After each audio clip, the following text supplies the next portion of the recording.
We are providing remaining 80%, that is 6 to 8 articles, current affairs video, NCERT videos and general studies complete videos. Please subscribe to our complete package. 1. Is carbon pricing key to delivering India's climate targets? GS Paper 3, Conservation, Environmental Impact Assessment. Commitments to mitigate climate change. The date of signing of the Paris Climate Change Agreement is approaching fast, that is in April. It has been stated that there is a carbon pricing opportunity for India. The historic climate agreement reached by more than 190 nations in December 2015 will require more than just the individual efforts of participating countries to meet their commitments to mitigate climate change. A rapidly growing number of global companies are committing to use carbon pricing as a way to climate-proof their business models for an increasingly low-carbon future. Is carbon pricing key for India to deliver climate targets?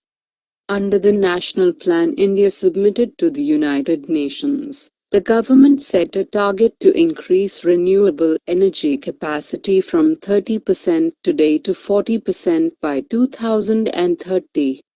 The plan also calls for installing 175 gigawatts of renewable energy capacity by 2022, an ambitious goal considering the world's total installed solar power capacity was 181 gigawatts in 2014. The government estimates that $2.5 trillion in investment will be needed to achieve its plan by 2030. Major Indian companies have stepped up to become sustainability champions by taking action to support carbon pricing. These and other Indian companies are partners of the Carbon Pricing Leadership Coalition, a new initiative designed to support successful carbon pricing across the globe. Thus for India, there is a clear opportunity for carbon pricing and also it is a need of our. What is carbon pricing? Carbon pricing is the charges to be paid by those who emit carbon dioxide, CO2, for their emissions. It is the amount that must be paid for the right to emit 1 ton of CO2 into the atmosphere. So what does it mean to put a price on carbon, and why do many government and business leaders support it? A price on carbon helps shift the burden for the damage back to those who are responsible for it, and who can reduce it. Instead of dictating who should reduce emissions where and how, a carbon price gives an economic signal and polluters decide for themselves whether to discontinue their polluting activity, reduce emissions, or continue polluting and pay for it. In this way, the overall environmental goal is achieved in the most flexible and least cost way to society. The carbon price also stimulates clean technology and market innovation, fueling new, low-carbon drivers of economic growth. Two main types of carbon pricing. 1. Emissions Trading Systems, ETS, cap and trade system. This system caps the total level of greenhouse gas emissions and allows those industries with low emissions to sell their extra allowances to larger emitters. By creating supply and demand for emissions allowances, an ETS establishes a market price for greenhouse gas emissions. The cap helps ensure that the required emission reductions will take place to keep the emitters, in aggregate, within their pre-allocated carbon budget. 2. Carbon tax. A carbon tax directly sets a price on carbon by defining a tax rate on greenhouse gas emissions or, more commonly, on the carbon content of fossil fuels. It is different from an ETS in that the emission reduction outcome of a carbon tax is not predefined, but the carbon price is. Who is putting a price on carbon?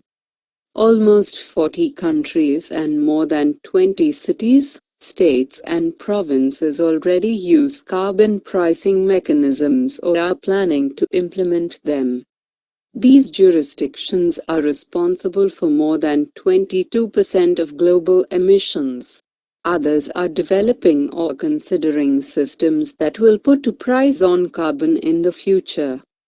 Altogether, these actions will encompass almost half of global CO2 emissions. Examples include: China launched pilot emissions trading systems in 7 cities and provinces in 2013 and 2014 and plans to create a national system in 2016. It has a goal to reduce emissions intensity by 40 to 45% compared with 2005 levels by 2020. 2.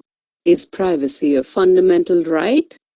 GS Paper 2, Constitution of India, Fundamental Rights.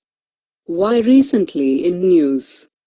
The central government has forced the Aadhaar Bill through Parliament in a week. Our Attorney General defended the constitutionality of the bill in Supreme Court by arguing that we have no right to privacy. The Aadhaar Bill has been passed with no public consultation about the privacy safeguards necessary for such a database and no provision for public or independent oversight. What is the concern?